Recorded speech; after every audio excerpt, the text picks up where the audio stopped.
Hello everybody and welcome to this video, this interview with the amazing author Anna McKerrow, author of Crow Moon and the second book in the trilogy RedWitch, which we're going to be talking about today. So without further ado, let me introduce you to the gorgeous, extremely talented Anna McKerrow. Morning! Morning! What an intro, Yeah. Thank you very much. Oh Thank you for having this chat with me. So we had a chat before about your first book, which was Crow Moon, the first in the trilogy, and the second book now, RedWitch, which is a fabulous title, I do feel. is now available, and I've read it, and I know a lot of people have read it, and it's absolutely brilliant, really exciting. And would you like to tell people a little bit about the second book of your trilogy and how it moved on from the first book, Crow Moon? And do watch the first interview if you haven't seen the first interview about Crow Moon, go and watch that. But yes, would you like to introduce this little bit for me? Yes, of course. Thank you very much. So hi everybody. This is RedWitch. Now I'm aware that you're seeing this the wrong way around actually, because I'm doing this on my laptop, but RedWitch, and it's the second in a trilogy, as Laura said, and the first book is Crow Moon, and the third book is coming in March 2017, and I'm still working on that one at the moment. So if anybody's not familiar with the story, then in the first book we encounter the Greenworld, so it's a slightly in the future alternative reality. So it's 2046 when the story starts, and Britain has been split into the Red World and the Green World. The Green World is Devon and Cornwall, and the Red World is the rest of the UK, and as far as the Green World is concerned, the world really, and they are completely cut off. They are a sustainable eco-pagan community run by witches, witches, and the rest of the UK is very corrupt, crime-riddled, polluted, and there's a big war for fuel going on in Russia. So the last bits of fossil fuel left in the world, everyone is fighting over, apart from the Green World, who have opted out, and they live without electricity and without energy as much as possible, and grow their own vegetables and stuff. The first book is within the Green World, and we see a teen character, Danny, who's a boy, starting off at the beginning of the story, not being very interested in the magical side of things. He's a kind of quite a too cool for school boy, and he's just really girl obsessed, girl crazy boy. And but then as the story goes along, he discovers that he has some magical power and becomes trained as a witch, and stuff happens. So in book 2, RedWitch, stuff happens. A lot of very good stuff happens. Stuff happened, then more stuff happened. More stuff. In RedWitch, we have a different narrator, Demelza, who's a girl character. So we see her in book 1. She's a bit of a supporting character, and actually she's a bit we don't probably like her too much in book 1, but she really comes into her own in this one. So without spoilers, it's Demelza's story journeying into the Red World. So she goes and sees what it's like for herself, actually, and as ever in life, things are not black and white, and things are bad there, but maybe it's not all bad, and we start looking back at the Green World and seeing its flaws as well, and really exploring what it is to be a divided community. Very topical today on voting, yes. Referendum day. Very much so. Yeah. And I suppose the challenges of splitting yourself off from a community that you don't necessarily agree with, but then not having a say in how that community progresses. So a lot of RedWitch is set in Glastonbury. It's very close to our hearts. Yay! Obviously. And so it's kind of over the border from the Green World, but not too far. So it's one of the first habitable places that Demelza comes to when she leaves. And it's sad really, because as we know, Glastonbury is a very spiritual place with the Tor and the springs and the Abbey, and but it's now become part of the Red World, so it's suffering the same fate of kind of crime and poverty and things. So Demelza meets, God, this is a long summary, isn't it? Demelza Great. Demelza meets a sexy young man called Bran, who is the local kind of crime boss, really, in Glastonbury, and who lives in the White Spring. Cool. So I slightly fictionalized that because that wouldn't be possible, really, but in my world it is. Yeah, made it less damp. Yeah, it's less damp. It's got more rooms, and it's quite cozy, and it's very nice in there, isn't it? It's very oh, it's lovely. Yeah, I'd live in there if I could. Yeah, me too. Yeah, so he's literally underworld and underworld. So he's like a king of the criminal underworld, if you like. But he is also living in that, you know, that place of the underworld in Glastonbury, that place where the Gwynap Neath and the connection to Fae and everything. So that's, for me, that was a nice parallel. And yeah, they have some sexy fun together. Oh, so that's a great intro as well for it's interesting, like what you're saying as well about it's set in Glastonbury, and that everyone was really quite surprised that Glastonbury, when I told people about it, that Glastonbury was part of the Red World. I think everyone assumed it would be because it is the hippie place now. And I think that made it even more poignant in a way to see places like Glastonbury become quite corrupt, and that fracking would be affecting it, because that is all looking, the fracking wise, quite likely, isn't it?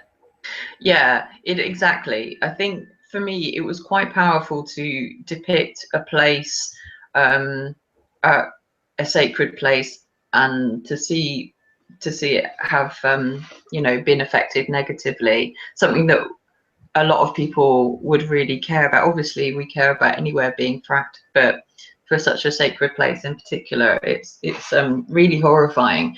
And that was partly inspired by,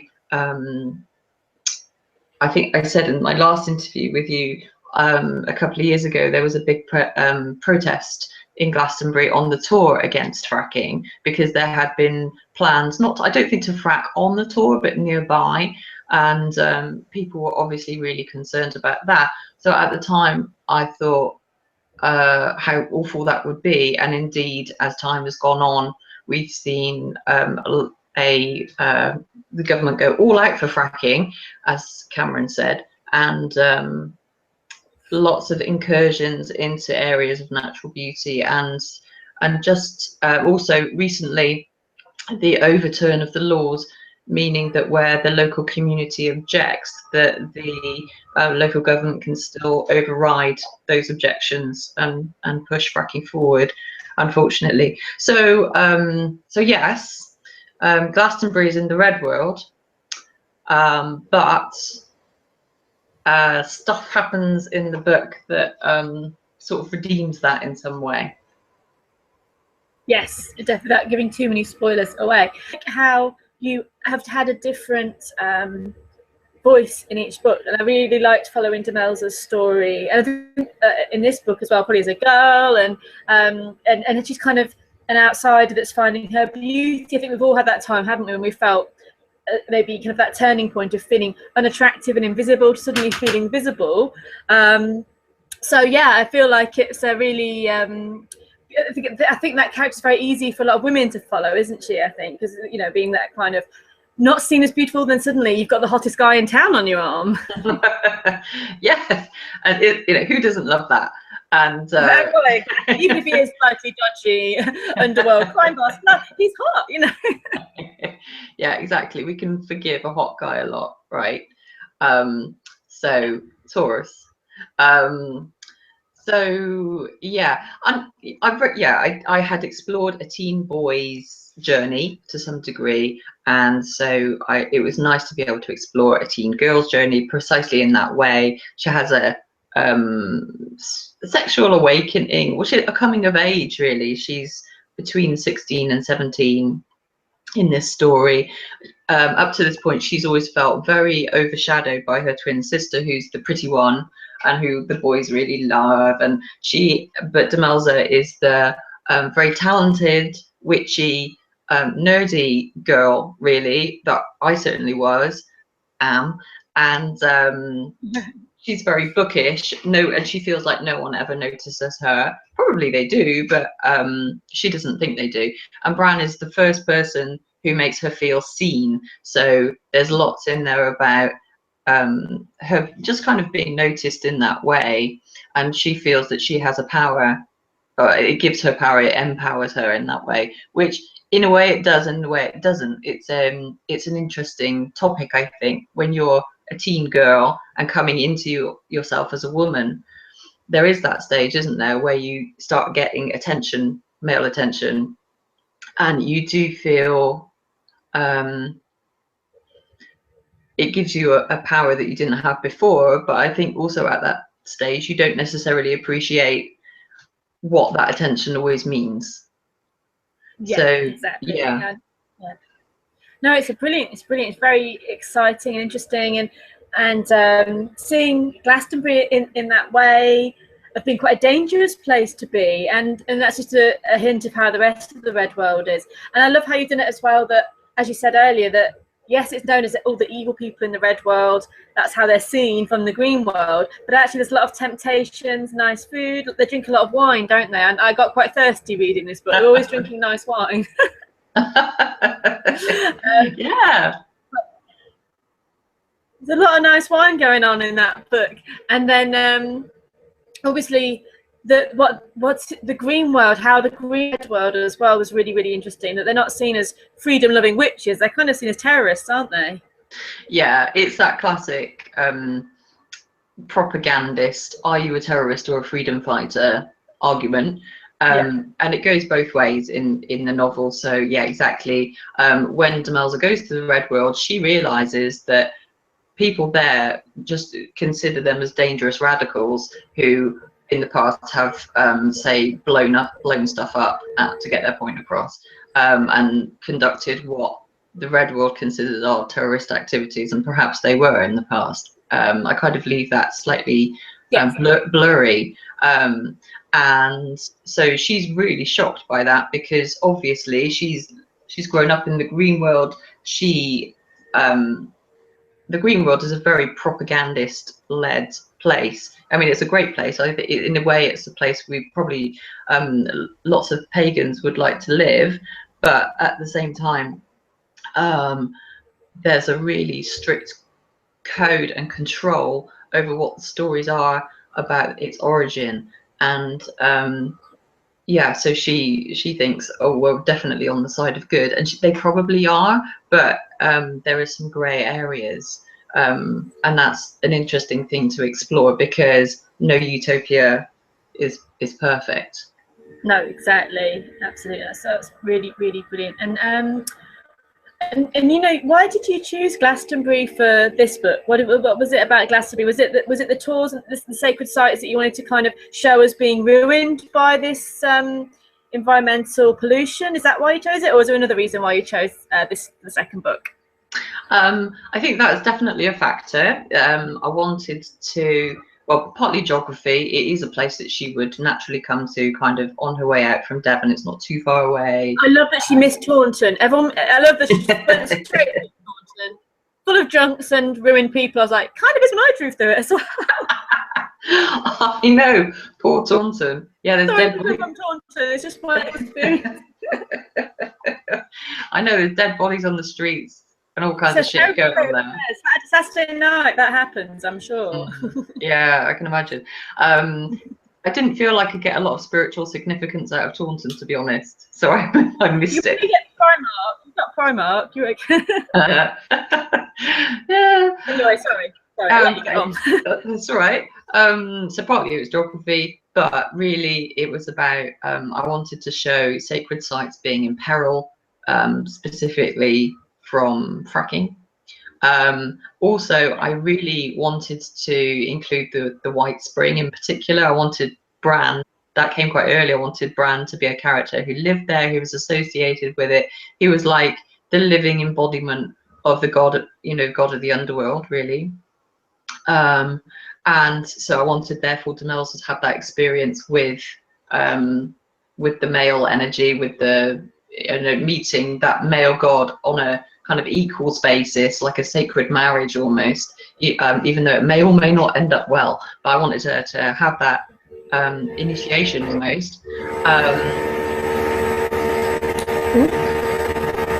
I've just lost you for a sec. So, Anna, if you can, if you keep on talking, Anna, if you can. Okay, I can come back now. That's good. Oh, you're back. Good. I'm back. Temporary glitch. So that, and there was another reason which I've now forgotten. Glastonbury. Yeah, I just wanted to write back Glastonbury. Also, yes, and the Morrigan. Also, so the Morrigan is very present in RedWitch, and I had been and done a Morrigan retreat in Glastonbury with you, and so that was very much in my mind as well, and that experience I wanted to kind of work through. Demelza is in the book, she's a priestess of the Morrigan specifically. So in the Greenworld, the witches generally work with Brigid, who's the patron goddess of the Greenworld, but they also recognise Morrigan as well, and Demelza's her particular priestess. So also in the book, I explored her relationship with Morrigan, and how partly from a lovely magical point of view, partly in terms of Demelza's own development and her own healing and growing as a young girl. So, and so for me, Morrigan is very associated with Glastonbury, not just there, obviously, but partly because of that experience that I had, but partly because of the Morgans of Glastonbury and Avalon and Morgan Le Fay and all of those associations. She's very woven in there. So that made loads of sense too. No, and it really is a hymn to the Morrigan, isn't it? This book, RedWitch. It's powerful. I know you could get some books which mention goddesses and mention, and this is a proper, full-on, no holds barred kind of vision, really, of how Demelza works with the Morrigan, how she calls on her, and it's not a gentle one. Like the Morrigan isn't the gentlest of goddesses. It's kind of very full-on and powerful in how you depict the Morrigan, and I really love that. It's not, oh, the Morrigan, it's like, and here's how it works, kind of thing, and here's how she works. Yay. Oh, thank you. That's really kind and means a lot coming from you. And yeah, that's what I wanted to do. She's not well, I think there is a gentle element there, of course, but she's, like, generally speaking, not a gentle energy. She's very powerful, deep, transformational energy. And she also hates fracking. And oh yeah. I just really wanted to engage with that and explore it, and I did feel very, very connected to her throughout writing RedWitch. Yeah, and I just really found it really interesting as well how Demelza's character might have thought. I just felt in some ways. It's all about me, joking, but I felt like it kind of mirrored me at times as well, when you felt like you've acted a certain way, and maybe you worry, has your goddess left you, or, you know, is she still there with you, and then getting that reaffirmation, yes, she is here with you, and then you kind of reconnect on a deeper level. And I think that maybe Demelza went through that in her story, that from what happened in her life, she felt maybe the Morrigan had left her and her power had left her, and then when she found it all come back, it really put her on a more powerful track, didn't it? I think that's how I took it anyway. Yeah, no, definitely. She definitely has that night of, oh, what am I trying to say? Yeah. Dark night of the soul. Yeah. That experience, which happens, doesn't it? And but she keeps the faith, and Morrigan never leaves her. I put in a couple of bits, I think, about, you know, I will never leave you. You commit yourself to me, you know, give yourself, give me all of you, and you know, always have me. And shivery.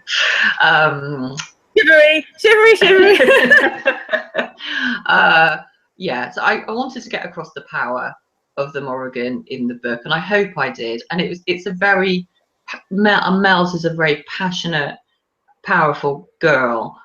She's not a gentle character, but yeah, because I was able to explore her point of view, we could see inside her, and we could see actually she is sensitive, but she doesn't come over. She comes over very powerful. No, absolutely. No, she very much does. And also, like all the characters, she comes across as flawed. So no one's perfect, are they? Which I like as well. You know, you can see that you kind of go, oh, what's she doing now? Kind of thing. There's definitely flaws there with her as well. And it's again working through those in the book. She's not some. I'm the priestess of the Morrigan. Everything's going well for me. Like a lot of things hit the fan in that book, and she doesn't always act well or act in the most sensible way. But I think that's one of the lovely things about her as well. You can really relate to her, that she's, you know, passionate, makes big mistakes, you know, basically follows her heart and follows what she feels is right. And that's that. And also I'll come back to Glastonbury in a second, but there's a lot of things about portals in the book, isn't there? I know they go through all the books, the idea of working and using portals, and how the Greenworld use them, and a little bit about how the RedWorld becomes interested in them as well. Mm-hmm. Not giving too much away. No, I don't think so. Fine. Yes. So there's one of the is in RedWitch. It's still kind of a background plot, sort of, in a way. It hasn't been resolved at that stage. Is that the witches know that throughout the world there are these energy portals which kind of regulate energy in the world, and also provide the way from life to death and death to life. So so in RedWitch we find out that one of them has been blocked, as it were, so it was not working properly. And I kind of set up the concern about that there are natural energy centers and natural levels of energy in the world, but things like pollution and war and fracking and other stuff, it is inevitably affecting them as it is affecting people. But the people of the Red World don't know that they exist. So and up till now, the Green World has kind of protected that knowledge, and they see themselves as the guardians of these natural portals of energy. But the problem is, when they start to become concerned about, oh, but things are not well with the portals perhaps elsewhere in the world, they've got no one to help them with that, because they've kept the knowledge to themselves. So it's a double-edged sword. From the point of the Green World, they've made decisions which with the best of intentions, but then they have to deal with the repercussions of those decisions. And a lot of the time, throughout writing these books, I'm thinking very much about the magical community now, and the ideas about secrecy and non-secrecy, openness. And there's not an answer, but I think sometimes, especially now that the world has changed, and certainly like paganism and witchcraft are much more palatable and acceptable than they were, I think there becomes over time less of a need for secrecy about some things. And it's a really touchy subject, but I do feel that as a community, pagans, as an umbrella term, have so much to offer the world. And yeah, I suppose that's my message. It's about integration rather than separation. I think there's the temptation in so many ways. Like, I often have the conversation with some friends about, let's all go and live on a Scottish island, because we're so fed up with politics, and we're so fed up with various things that are happening. But that's not the brave choice. I think the brave choice is to, be together and work. Yes, it's shitty, but just kind of try and make it better together. And we all have that power, magical interests or not. But so anyway, that's also very topical today for the referendum. I was just thinking, it was ridiculously topical. Yeah. But it's, yeah, and I understand the temptation for secularism. I really do. Yeah. It would be so nice to live in a world or community where everyone agrees with us, and in a way we do, don't we? I mean, on our online lives, you know, everyone agrees with you politically about, you know, and in our probably in our everyday lives a lot of the time, but it's not representative of life for everybody. And you know, and we can get quite stagnant, which I think is what happened with the Greenworld in the book. If you close yourself off with only people that think what you think, there's only so far you can grow, isn't there? You just become stuck. Yeah. And it's like the triggers of other people and their beliefs and their challenges, even if you really don't like them, is what's going to make everyone grow, or the opposite, or just make a big mess. But hopefully choosing the higher path, that working together and understanding the people, not shutting them out because they don't agree with what you think, is the only real way to grow as a person and as a community as a whole. And I totally agree with what you're saying. It's easier to surround yourself with people that just agree with what you think. But you become a bit conceited, don't you, if that happens? You know, I'm amazing, but I think it's great. And then you're kind of closing down to things that are going on in the world which aren't good, and you're not helping. And I think everyone that's here at the moment that does this kind of work is here to help. We came with, you know, sleeves rolled up to get your hands dirty with it, not to go, bye buddy, I'm just going to be over here on my own and meditating all lifetime, see you later. Yeah, I as agree. Much tempting as that can be, it's not what I'm here for, in my opinion, in my rant. Well, no, I think the same. Yeah, and life is messy. Life is not what you want it to be. Not everyone agrees with you.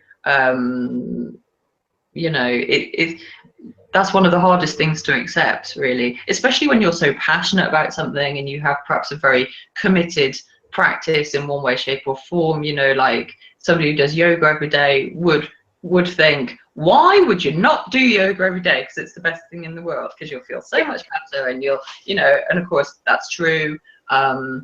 But you can't make someone agree with you. But I don't know what the answer is, but it's I mean, you don't have the answer, just have the questions. And I think your books that you're writing is definitely posing those questions and offering some, not solutions, but ideas of how things could go right or wrong in different ways. So let's bring it back to Glastonbury and the White Spring, because we both love it there. I think a lot of people that do manage to get there have a very powerful reaction to that place. Now you have the Chalice Well, which is next to the White Spring, which is the Red Spring, and is often thought of the healing spring and the goddess spring.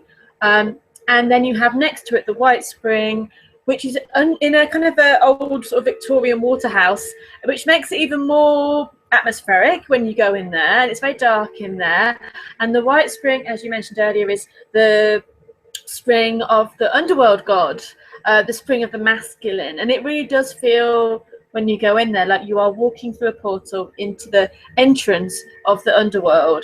So tell me about your feelings about the White Spring and why you've made it the central point of this book. I know you mentioned it a bit already, but we can go more into White Spring stuff. Yeah, okay. Yeah, I could talk about that all day. It's such an amazing space, I think, for one. It's rare in your modern life that you can go into a built environment space. It's a spring, but it's a house, not house. It's a structure that is built around it. It's not just like going into the forest. It's rare that I've been into a man-made space and had such a remarkable connection to it, and just an overpowering feeling. And it's a very, as you said, it's dark as you go in, candlelit, and you've got the spring that comes into various different pools that have been built to house it, and then an area for the god on one side, and also actually an area for Brigid on the left hand side. So the god and the goddess are both there, but like you, I do feel the god much more strongly in there, and it's a very kind of sexy, warm, masculine, comforting, deep underworld energy. And it's just so fantastic, and I just wish I could be there every week, and go and worship at this holy place. I would, you know, having been to many churches and things growing up, I certainly didn't feel that for any of them. But yeah, so it's a really, really amazing, beautiful space. I did, and you came, a little event there for kind of a launch event for the book, and that was fascinating because we had been before and knew it was going to be lovely. Lots of people who came had not been before, and I don't think they knew what to expect. I'd sort of explained what it was like. And lots of people kind of non-religious in any particular way said afterwards what an amazing experience it had been, and it had been, quote, the most spiritual experience of my life. And I mean, we hadn't even didn't even do anything very remarkable, but yeah, it's anyway, all that to say, very powerful place. So I think it just made a really big impression on me the first time I went. And I think when that happens, things just kind of percolate back in your brain. And I think it just all kind of linked up when I was thinking about what Demelza's story would be. And it just seemed to make sense that I wanted her to take that journey to the underworld, really, in a way, and discover her power and her shadow as well. It's a very shadowy place, isn't it? I think, I mean, it's interesting, like what you said about people that came to the book. I think because we're more used to it, because I mean, I live nearby and you've been in a lot, you almost forget the first time you walk into the White Spring how it hits you like a wave of energy. It's just so powerful. And I have had people who do not like that feeling at all and who don't want to go in because it is so strong. I mean, I love it. I could eat it for breakfast. It is a very deep and powerful, potentially shadowy, very sexy energy. And you just go, it hits you like a wave, and you feel like singing when you're in there. The acoustics are so amazing. Just singing something, even just making noises in honor of the gods in there is something that just comes naturally. And just actually being in that space itself can be very transformative, can't it? And I kind of forget that sometimes. Just being in that presence is so very, very transformative and powerful. And I totally forgot where I was going with that. I just got excited talking about the White Spring. There was a direction. That's all right, it'll come back. It's basically great. And everyone should go. Yeah. Everyone should go and feel it, even if you don't like it, because most people do like it. It's such a different experience, isn't it? Like you were saying, is that the Red Spring is beautiful and Chalice Well is open and very healing, but this is kind of and you know, you can get in the pool, you know, you can get in as we said.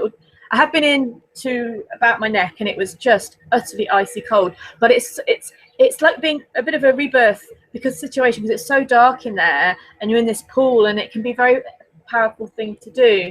So I think that the transformation that place offers, and I think I was going to say that people as well, if you do go to the very back of the Gwyn, the horned god part of the White Spring, and put your back against the wall there, because that's my portal spot. That's my spot where you can just sink into the underworld, because you're at the base of the tour at that point, as we've said, and that point there for me is you could just melt into the other world moment. Yeah. And I think sometimes, yeah, it's nice just to find a real life place that can enable you to do that so much. It's quite easy. You know, it's kind of all done for you. Yeah, yes. It's lovely. What else I was going to say as well, it's goes again, like a little, because it's such a shadowy, has the underworld connection, it doesn't always bring out the brightness, of course. So you often get people around the White Spring who can be on substances, that can be drawn to that part, but drawn to the underworld part of it in the other way. That's what I was being, you know, it's the shadow. It can it can attract people who have got their own shadow stuff that's really, really coming out and can be quite heavy for them. So just, yeah, it's the other side of the underworld, isn't it? It isn't all adventure and sexiness. It is, like Bran's character, a bit of trouble as well. Yeah, no, absolutely. That's a really good point. So it's funny, isn't it, that we nowadays refer to like the crime arena as the underworld. Oh, you still with me? Yep. It's funny that crime has got that word associated with it now, underworld. And yeah, so that worked really well. I needed him to be a complex and shadowy character, but I also needed him to be not so threatening that Mel's would be in unavoidable peril. So because she is quite powerful in herself, that was fine, because whatever he tried to do, she could always get out of it, and that's a really important thing, especially when you're writing about teenage girls. So you have a responsibility to, if you're going to put them in a perilous situation, they need to be able to get out of it somehow. And also, as a feminist, I didn't want to create a rape fantasy. Basically, I didn't want to like say, "Ooh, here's a dark and dangerous character who you really fancy, and he's going to do terrible things to you, and you're going to love it." It's a really dangerous narrative that we've had actually a lot in fiction for a long time. So I think there's an appeal of a bad boy. There's an interesting relevance of Bran and the criminal underworld, as you said, and sort of dealing with your shadows and that shadowy place of the god and the underworld. But also I made him hopefully a bit 3D, and he had kind of reasons and things. So yeah, lots going on there, I think. Yeah, there's so much going on. So definitely, yeah, it's just fascinating, and so much more. I totally agree. There's so much in films at the moment about, oh, he's so bad and so evil, but I like him anyway. You know, kind of pathetic girly stuff. And I like the fact that, as you say, and also the Demels doesn't have a man to come and rescue her. And any of these, they help out for sure. The guys help out. Not saying that, you know, but actually she can get herself out of her own trouble, as you said as well, which is nice, isn't it? No damsel in distress. No, and in fact, if anything, she's helping the guys out, isn't she? She's rescuing the boys. Yeah, she tends to rescue. Well, Danny, my character from book 1, throughout the book and in book 3, spoiler, he just basically continually has to be rescued by girls. And so, if anything, I deliberately made Danny like the princess in the tower, really, and that he will often get rescued by the teen girls, witches, who are like, oh god, come on Danny, pull it together, you know, don't you know it by now, you know, you shouldn't have put that short skirt on, Danny, if you didn't want attention. Yeah, so I did that on purpose, and that was quite fun to do, because I think you know, there's been enough of that female character now. In fact, I watched Watchmen the other day, the film version. Oh yeah. And I really enjoyed it. It's great fun. But I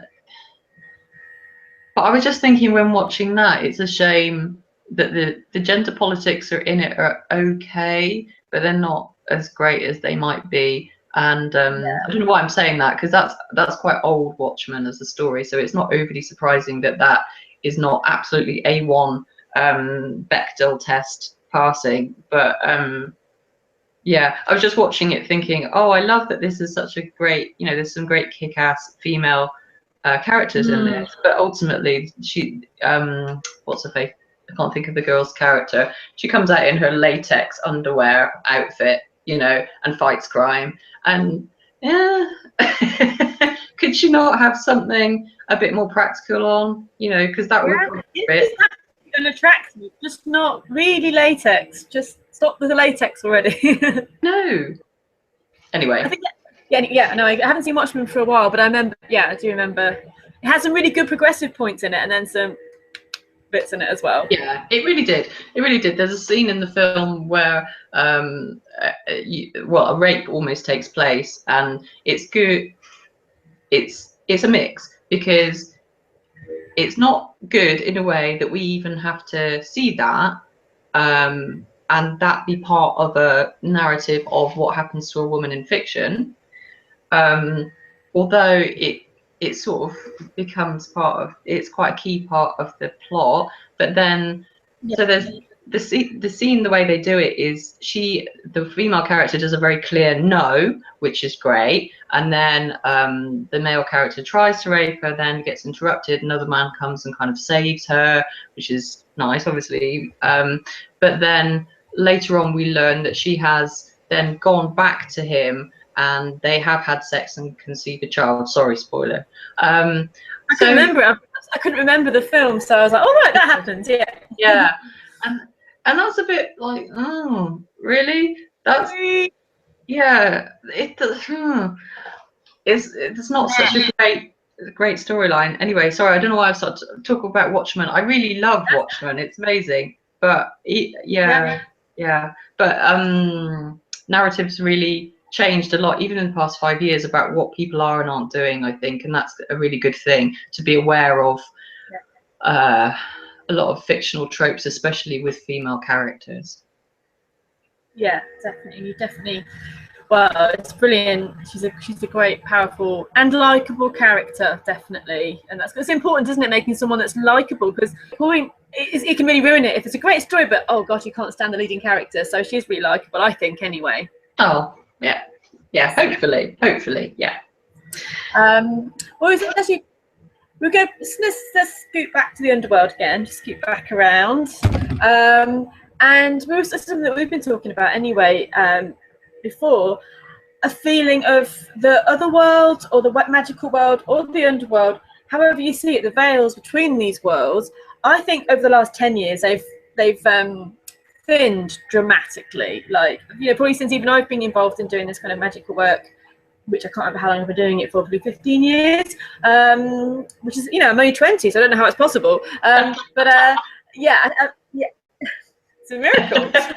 But it feels like, I've been involved, I've really noticed the veils are thinned, and the things that, like, literally manifesting good or bad things, or seeing things, it has become a lot easier. And I wonder if this is because the group consciousness as a whole has accepted this magical world again a bit more, or if it's just happening and that's why we're accepting the magical world a lot more. But do you agree veils are thinner as well?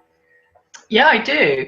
And I read an article the internet's definitely not thinner. It's quite okay, Anna. Come on, internet, come on, sort it out.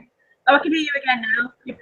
So I can hear you again now. Yeah, did you hear that? Yeah, I agree. And again, it's hard to say, isn't it? Whether it's collective consciousness, there's just more and more people who are more and more open to something, and so therefore the concept becomes much more easily embedded in general consciousness. I think possibly that is the case. We don't know, and maybe it's both things at the same time.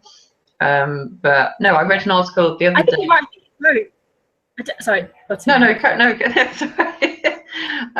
No, I just read an article the other day about somebody saying that he felt that the boundary was definitely a lot thinner, to the point that he was starting to see creatures that he didn't recognize, like in his ordinary life. So he'd seen this weird green bird that he couldn't identify, and he was thinking, like, was it an otherworld creature? And it sort of bled through, I suppose, from that other side, which is, I mean, we don't know what it was. And he said it had been a number of cumulative experiences in that way. I don't know, it's hard to say, isn't it? Because, I mean, also, I don't have the experience of, say, working with a goddess 20 years ago. So you've worked longer, I suppose, kind of directly with goddess in that, and God in that way. So I haven't got so much to compare it to, but it does seem, I don't know, it's not easy. Yeah, I think you're right. I think No. Not easy, not easy. And I feel like it's, as you said, it's a mixture of both. I think it's definitely collective unconsciousness opening and awakening a lot more. And I also feel that maybe the way the planet, where the astrological aspects, the way that we're moving in the planet, the things we're going through as a whole is affecting as well. So I think it's microcosm, macrocosm. It's always the same, isn't it? Goes on within, goes on without. So I do think it's both areas. And like you said, I don't think it's necessarily easy to do certain things. Harder, but it's almost like we're being squeezed and pushed into a greater authenticity, and we're being squeezed and pushed. We can't close our eyes to things so much anymore. No. Whether that be, I think before, like looking at it was more dense things with that. Now it's like, man, maybe they're not. Ooh, you know. And I like what you said about your friend and the green bird as well. I've seen some things where you could explain it, things you've seen, you could explain it as, yeah, that was a person or that was an animal, but no matter what anyone else explains to you, that wasn't quite, that didn't feel like something from this plane, or something from this earth. And I see things as well where, yeah, you could probably say that might have been there was something just small or strange, something in the feeling about that wasn't I did that on the tour, no surprise, but I was up on the tour by the Eggstone, which is a lovely part of the tour, and I was sitting there and I think I was just having a little sing-song and just thinking, and then I walked away and I came down the tour and I looked back up to the Eggstone and there's this woman, all in black and, well, black and purple patchworky kind of things, which is a generic Glastonbury, I agree, and she was standing there with her arms outstretched, and but there was something about her face, like I could see every detail in her clothing and the patchwork of the material, but her face and the eyes, about the blackness around the eyes, and there was just something about it which was like, the more I'm looking, the less I'm seeing a human there, but I'm seeing all the other details around you very, very clearly. And I went, okay, it's just a person having a moment. I was walk off, I turned around again, and then she totally vanished, like nowhere to be seen in the whole area. And okay, she could have gone off into the woods, she could have done something else.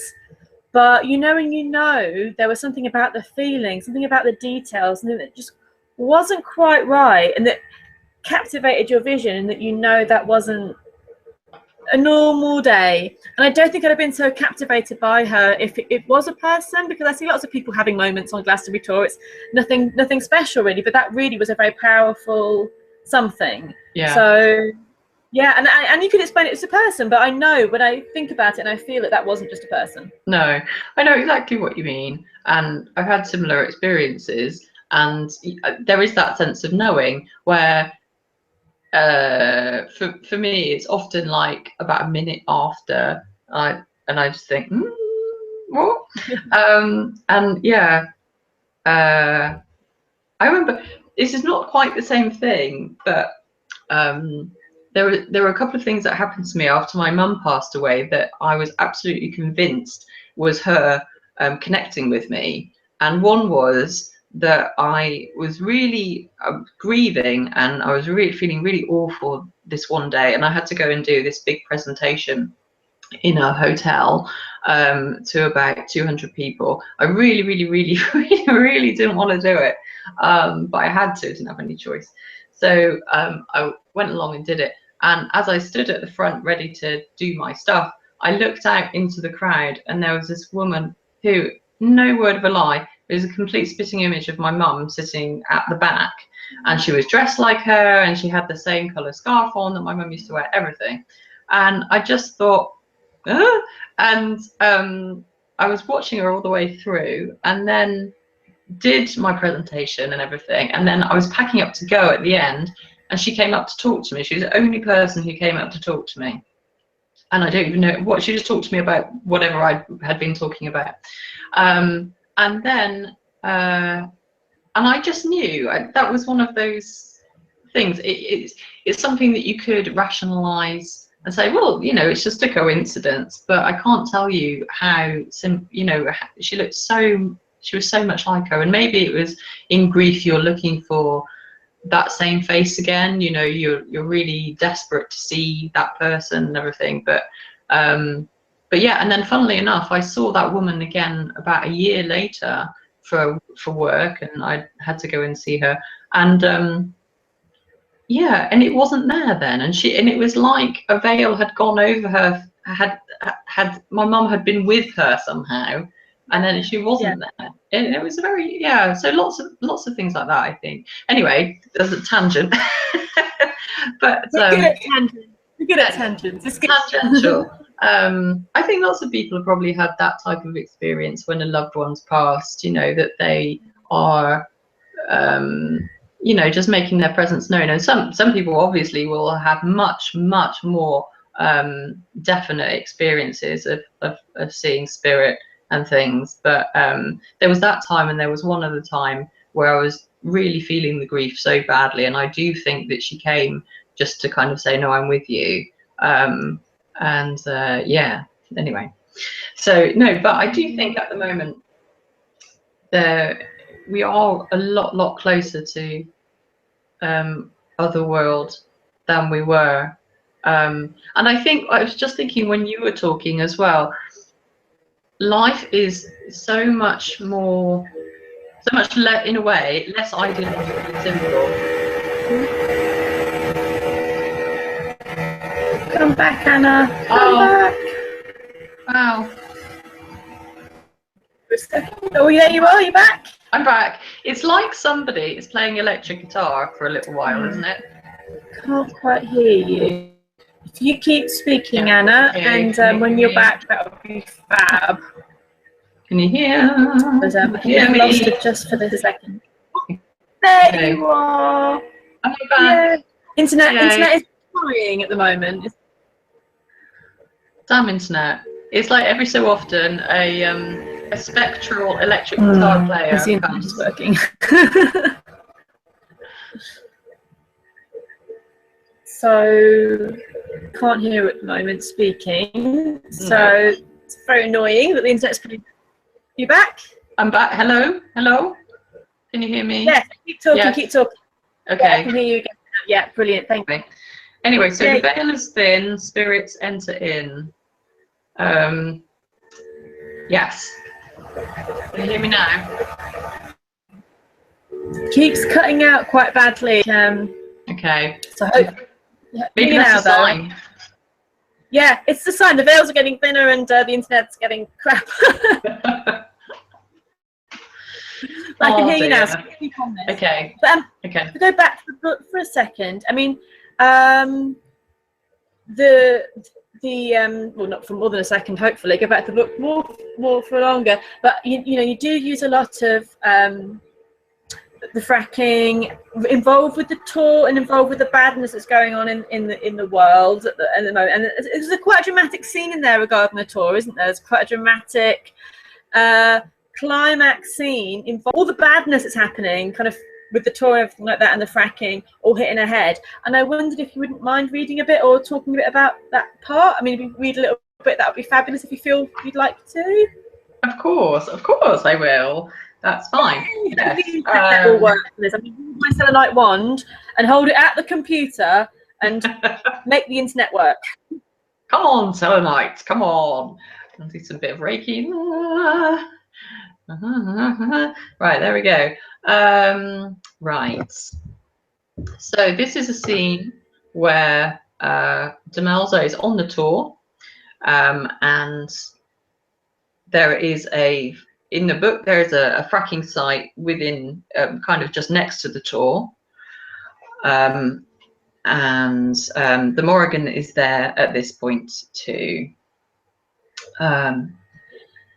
I make myself stand and start to make the symbols for closing the portal now that it's alive and well again.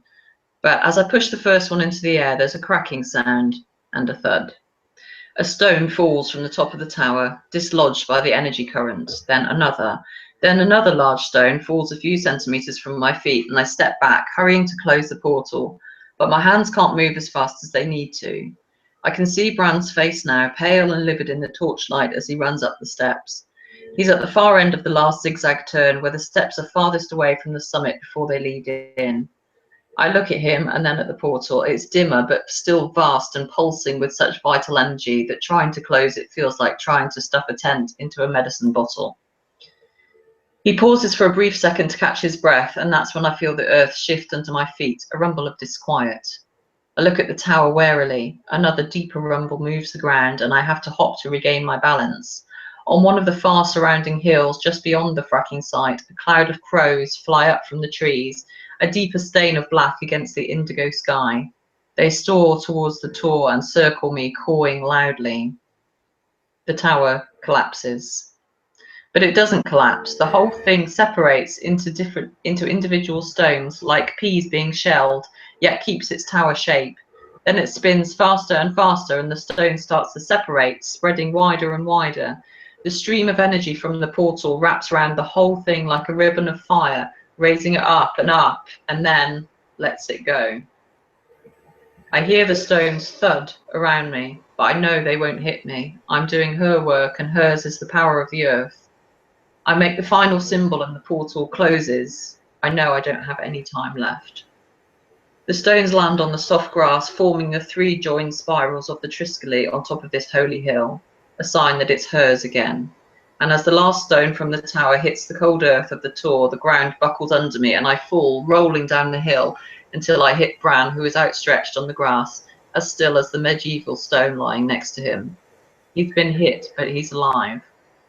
He opens an eye slowly and grabs my wrist. I pull my wrist away and roll over, away from him, and feel another tremor shake the tor. Run! Bran is trying to sit up, but the voice isn't his. Instead, I see Pete running up the hill, and as he reaches Bran, he picks up the stone next to Bran's head and drops it on him. Run!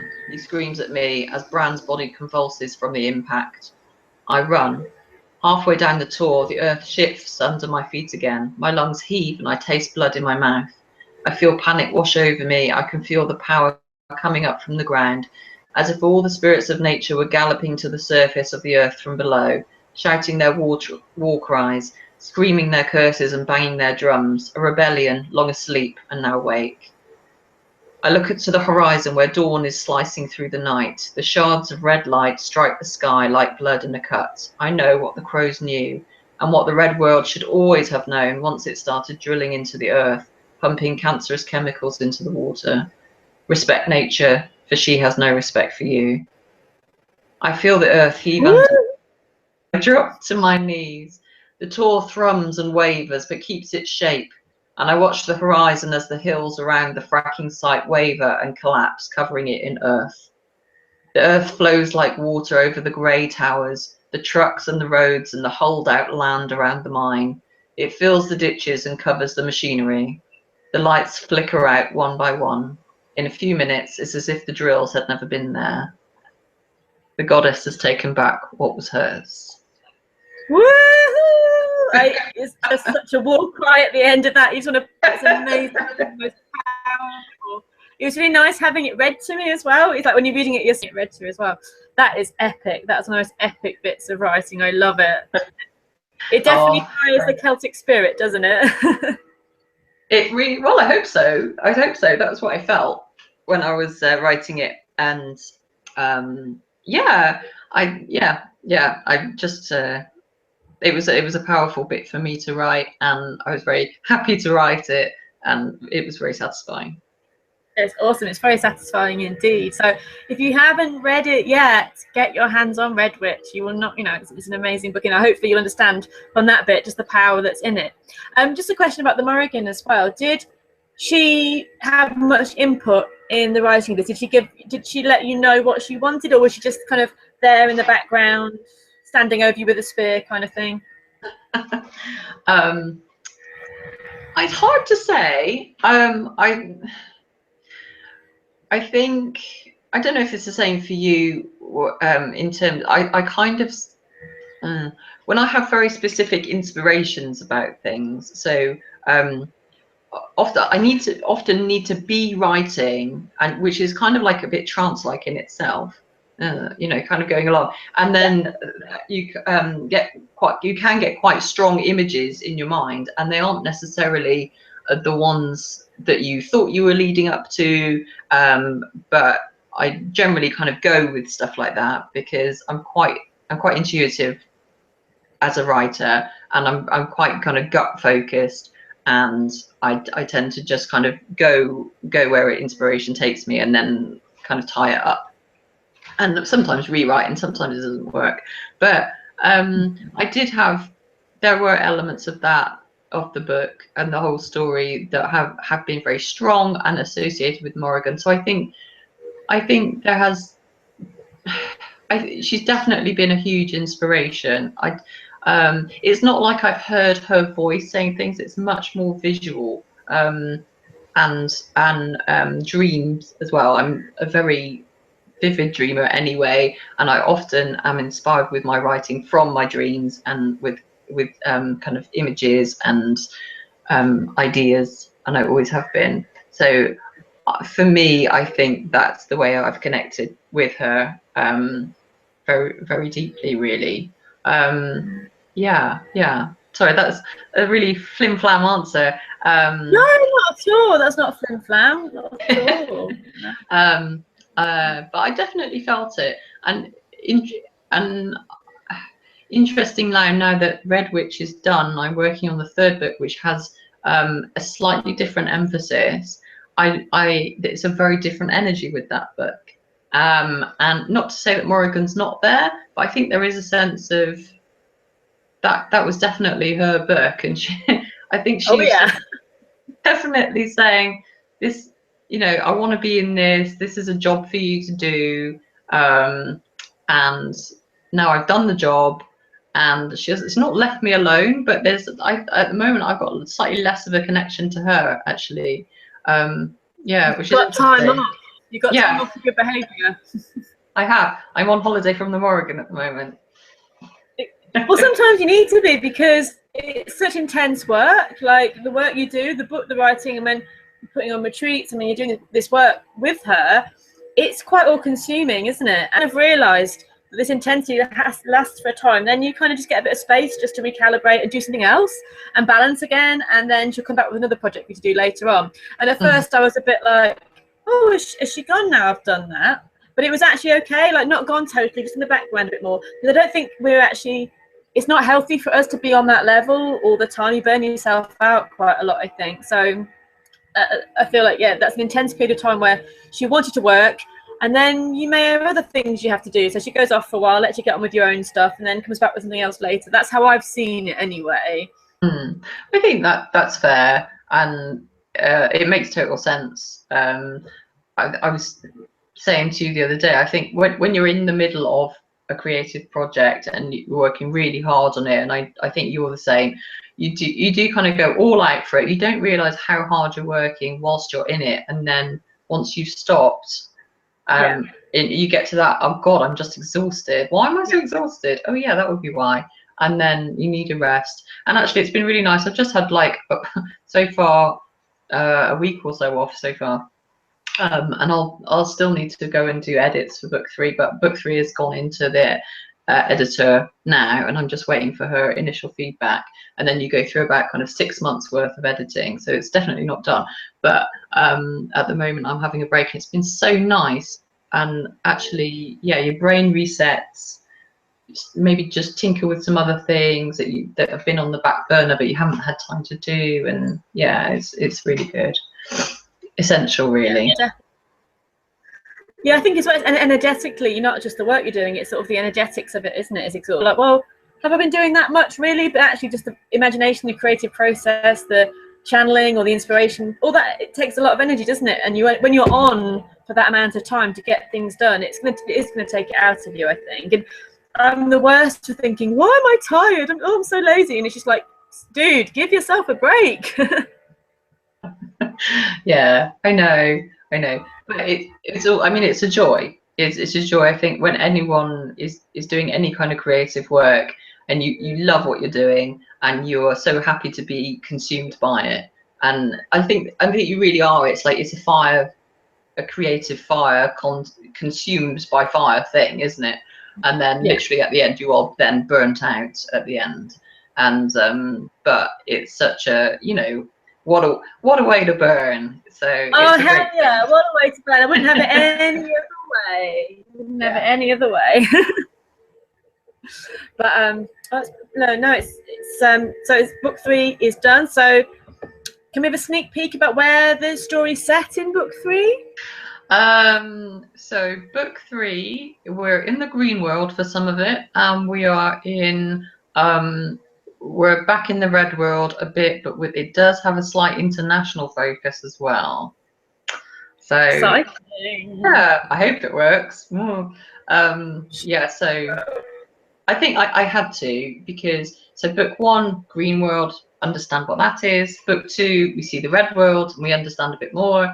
And then because we've alluded to what is happening in the world at large, I had to go there in book 3 at least a bit and consider it on a global scale, what's happened with this war for fuel and blah blah. So hopefully it works. The nice thing about it was that I was able to explore some of the other international portals that I'd kind of alluded to, and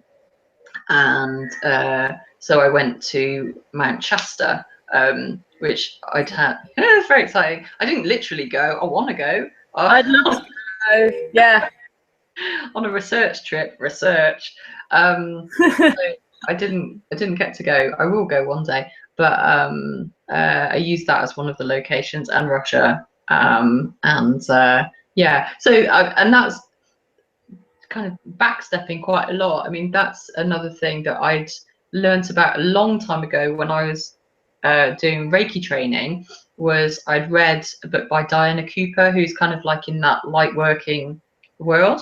And one of her books talked about, well, that was the first time I'd heard about like the idea of international kind of world energy centers, you know. So there's the theory about Glastonbury's, you know, heart of the world, and Machu Picchu might be another one, and Mount Shasta is another one, and various, and there's a bit of disagreement about what the major ones are.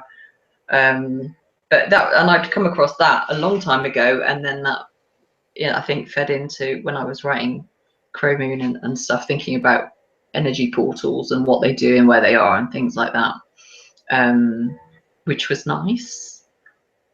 Very nice. And I found that fascinating. And, you know, the just looking at Cobweb licking himself behind me. Cobweb loves energy portals.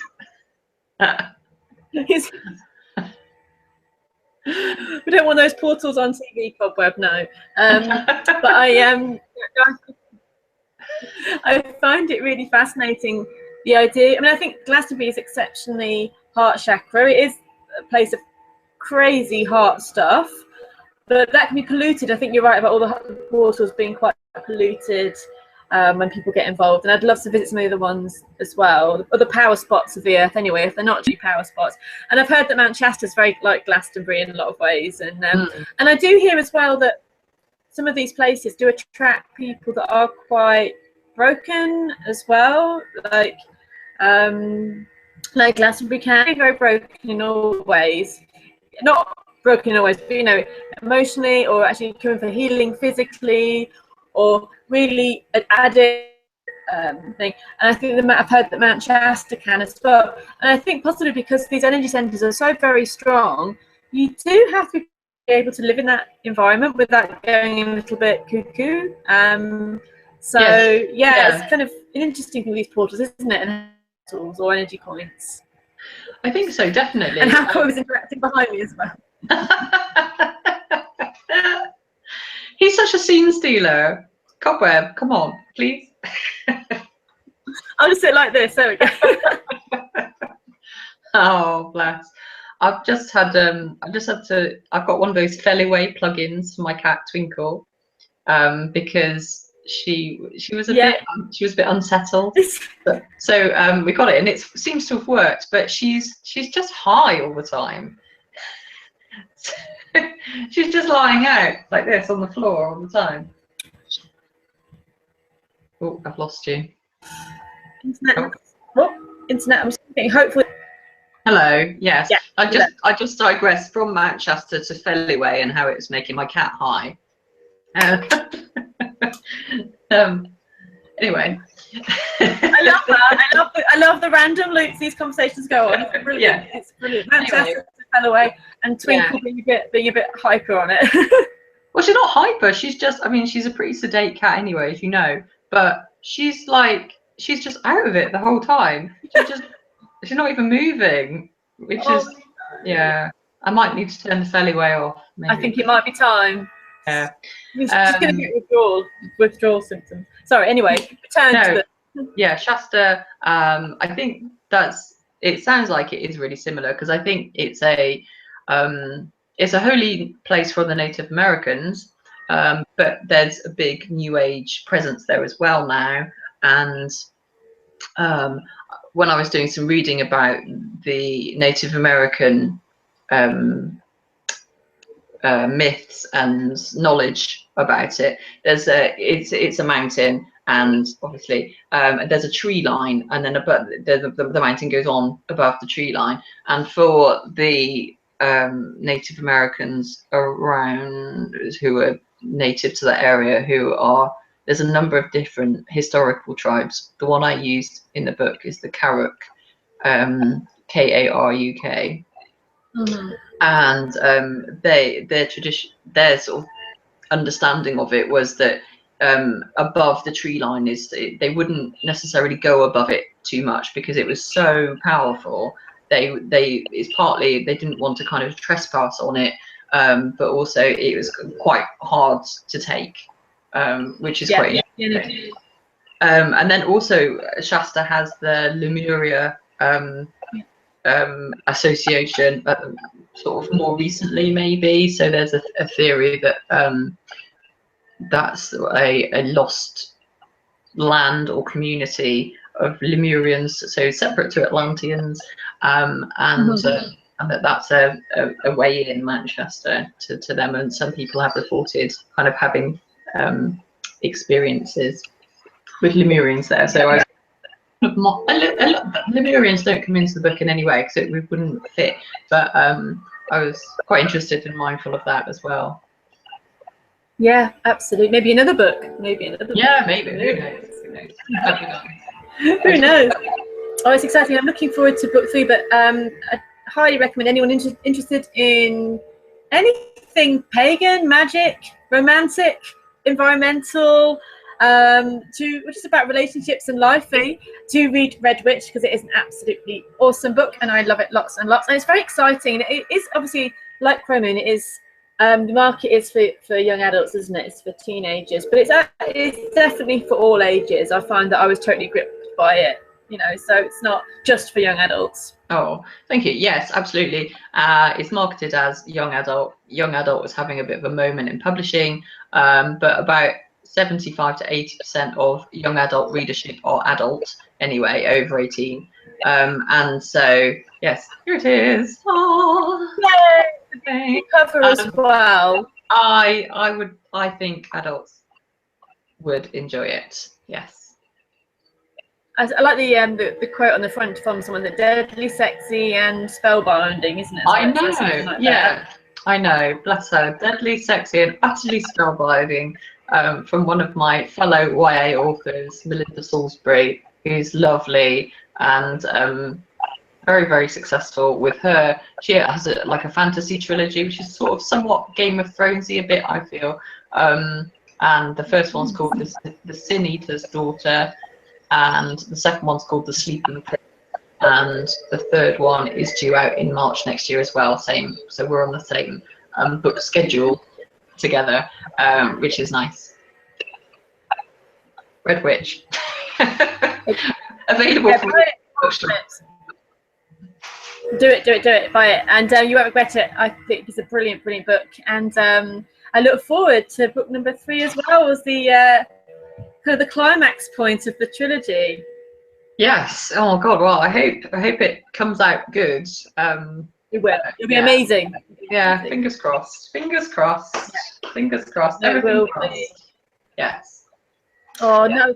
And they can get hold of the book from Amazon and all bookshops, can't they? It's all good bookshops and online as well. Yeah, all the normal places. And yeah, all the normal places. Are you doing any talks in the near future? You're going to go visiting any bookshops or anything? Doing any signings or anything like that? I am. What am I doing?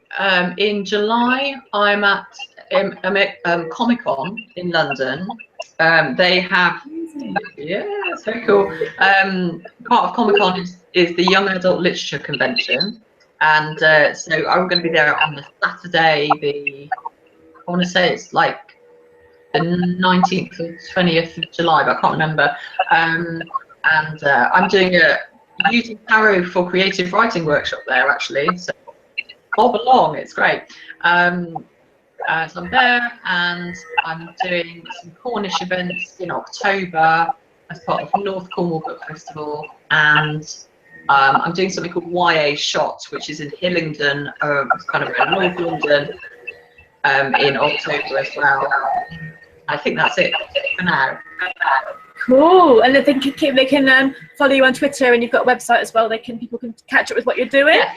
Yeah. So I'm Anna McKerrow on Twitter. I've got a Facebook author page where you can just keep up to date with all stuff Chromium and RedWitchy, and annamckerrow.com just for stuff about me and the books. Cool. I'll put the links below the video here so you can follow the links through. Thank you. But I think thank you so much for talking to me today. I really appreciate it, and it's really nice to get into a bit more about the books and your passion behind them as well. And go read it. You're missing out if you're not. Oh, thank you, Laura. No, it's an absolute pleasure, and I'll talk to you soon. Okay. And take care, everybody. Thank you for watching, everybody. Do follow the links below this video. Follow to Anna's Twitter and her website, and do subscribe to my YouTube channel if you like these videos and videos like it, and share with your friends and all that jazz. Thank you for watching, everybody. Take care. Bye.